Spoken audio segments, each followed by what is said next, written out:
Tracy and I'm here with this look for you today. This was actually a requested tutorial from a few videos ago because it was the look that I had on in my top 5 MAC lipsticks for fall and winter. So I finally got around to filming it. Sorry that took so long, but I hope that it's what you wanted. And please excuse the fact that I'm kind of all over the place in this video. Like I'm like fumbling over my words and I'm sweating, I have lights everywhere.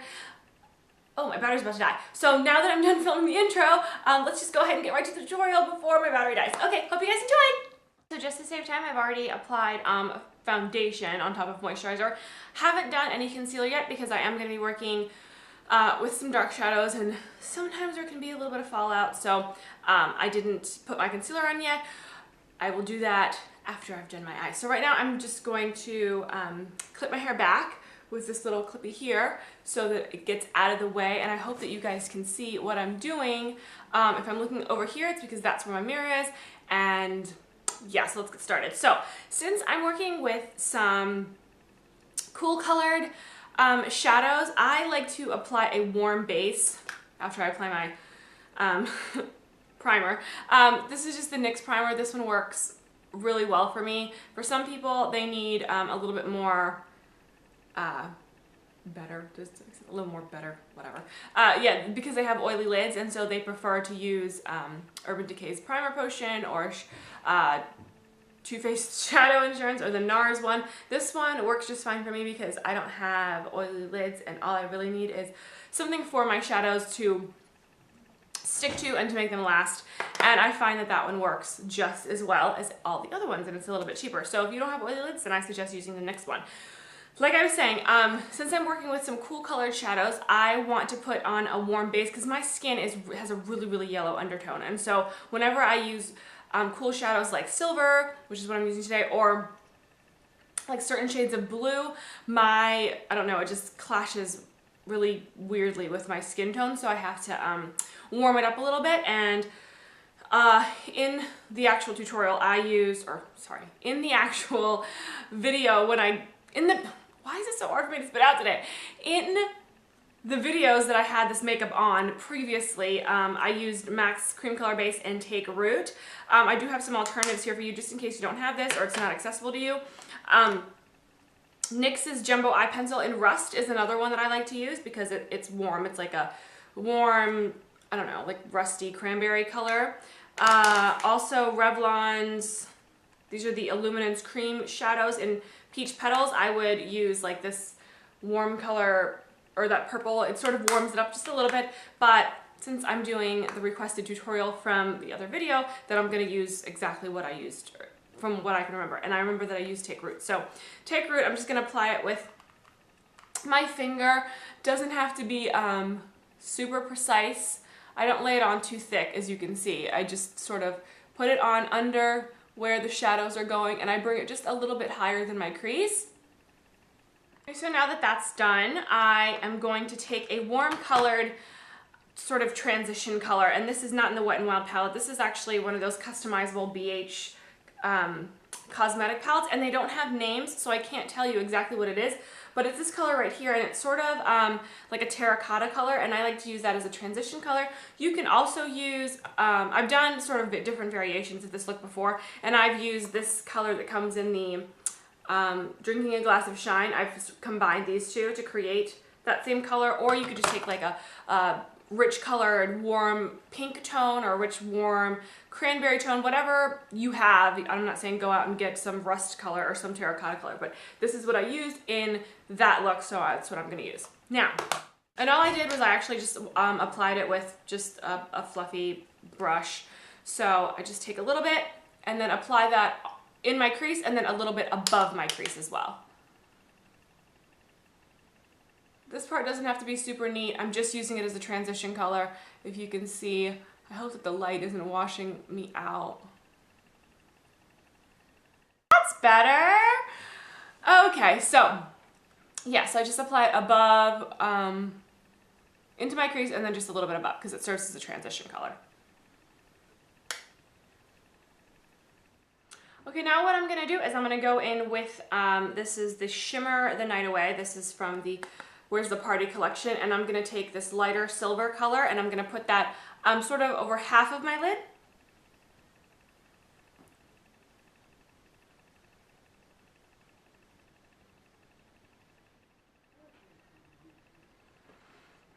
Okay, so as you can see, I actually applied it over most of my lid instead of just half.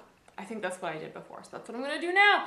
And it doesn't have to be super duper neat because now you're gonna take a clean blending brush, a clean fluffy blending brush like this. Whoops, my brush dropped.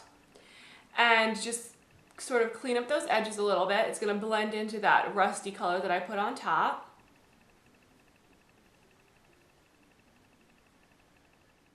Sorry if I sound or am so spacey. It's been a really long time since I filmed a tutorial, and then I had to set up like all these lights because I'm filming in a different place, and now I'm hot and I'm like sweaty, and I'm a hot mess is what I am. Then I'm gonna take this color right here. It's like that graphite color with the same brush that I applied the silver, and I'm gonna put it on the rest of my lid. So I'm not creating that outer V yet, I'm just applying it to the rest of my lid really, really simply.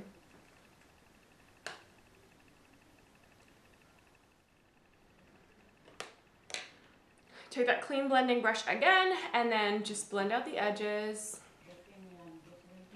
I'm going to take a crease brush, and this is the one that I used before, and I'm going to dip it into this the darkest shimmery color. It's like a dark black. It's a dark black, really Tracy, dark black. It's the black one with the shimmers in it. And then I'm gonna apply this to create that sort of outer V look and apply it into my crease. So I start right here in the corner because that's where I want like the darkest of the color deposit, and then I just sort of work my way up and out and create the shape that I want.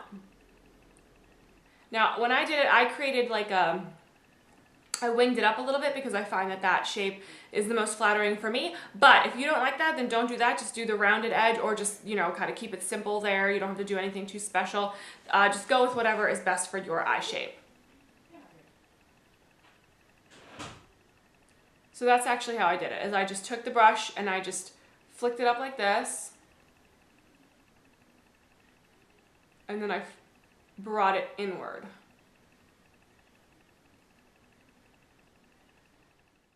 Now I'm going to take my clean blending brush again and just blend it inwards because it's a little bit too dark out there. I don't want it to be that dark. So I just, you know, kind of go to town with the blending. Back and forth motion. It takes a while to blend, so just be patient. A lot of times I get impatient. I start using my finger because I find that my fingers blend things a little quicker. Going back in with that the one brush that I deposited that terracotta with, and I'm just going back over it just to blend the colors together to sort of create a more seamless transition. See, I always end up using my fingers, so that's why it's so important to have clean fingers when you're doing your makeup, because if you're like me, then you're gonna go in with your fingers. After I finished blending it and creating the shape that I want, all I did was I went in with a browbone color, and I'm gonna use this browbone color from the Drinking a Glass of Shine palette. Just take, you know, another brush, preferably something clean, and I'm just dipping it into that color there and then applying it. This is a matte shade, which I like. I like using matte shades on my brow bone if I have shimmer on the lid. Does that make sense? Okay, now I'm gonna go in with a pencil brush, and I'm gonna take the lightest color in this palette and apply it to my inner corner, and then just like a little bit on that lower lash line area.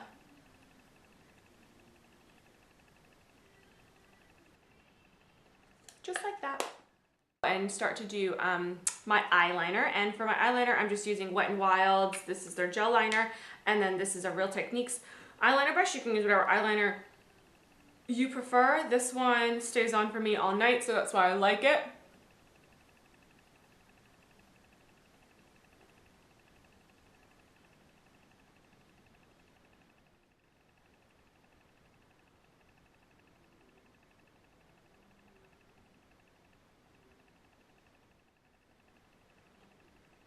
Now I did wing it out. You don't have to wing it out, but that's how I prefer to wear my eyeliner, especially if I have like a lot going on in my eye. I just sort of like a lot of the focus to be there, so I do wing it out, but you don't have to. Okay, then I'm gonna apply it to my lower lash line.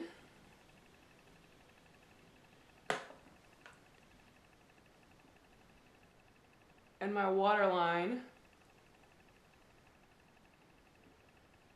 And I find that this eyeliner really stays in my waterline, but some people are really particular about which eyeliners they use for which parts of their body. So if that's you and you need to use a different liner, then that's okay. And I try to work with it on my lash line as quick as possible because it does set. So now I'm going to go in with that black shimmer again. And I'm just going to, this is with my pencil brush, and I'm going to smudge it out a little.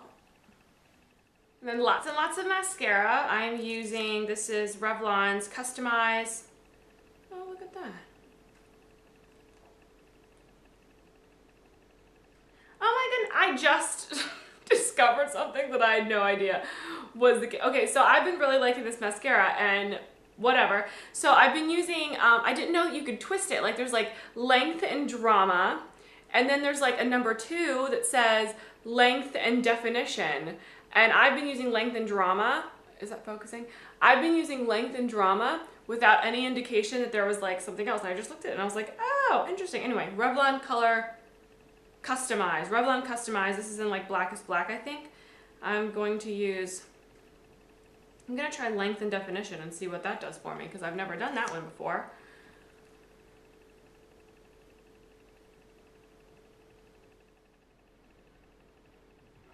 Now at this point you can put on false lashes if you want to. I'm not going to. I'm just going to leave it just like this because that's how I wore it. I'll zoom out. Now that I'm finished with all that, I can now apply my concealer, and I'm using MAC's Pro Longwear Concealer.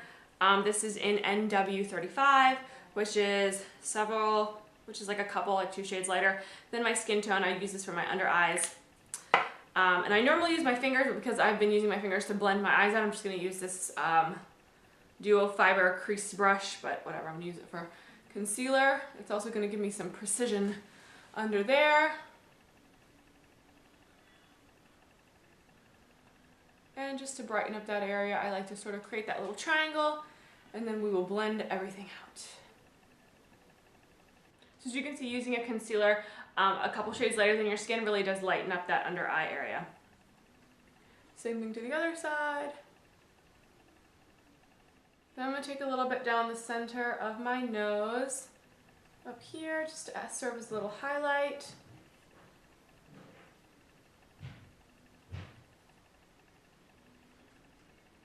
And then blend that out with my finger. Okay, so now that I've done that, applied my concealer, I can go in and start to powder. Now, and I actually use 2 different kinds of powders. I use one to sort of do my entire face because it adds a little coverage, and then one to set everything once I'm finished. So the first powder I use, and that was completely optional, you don't have to do that, but the first powder I use is CLINIQUE's, what is it called? Perfectly Real Makeup Compact in shade 138, because that's the shade that I am. My Real Techniques powder brush, and I just use it to powder my face. Try to use a patting motion or like a rolling motion instead of like a buffing motion because you don't want anything to move. I'm going to do a little contouring. I'm going to use Sleek's Contour Kit, whatever this is called. Face Contour Kit. This is in dark, I think. And a Real Techniques, what is this? Contour brush.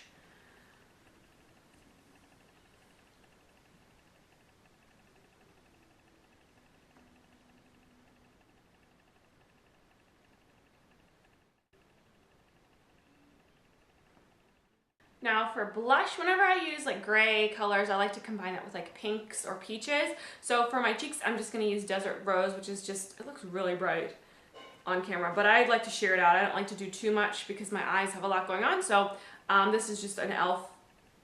powder brush, I think.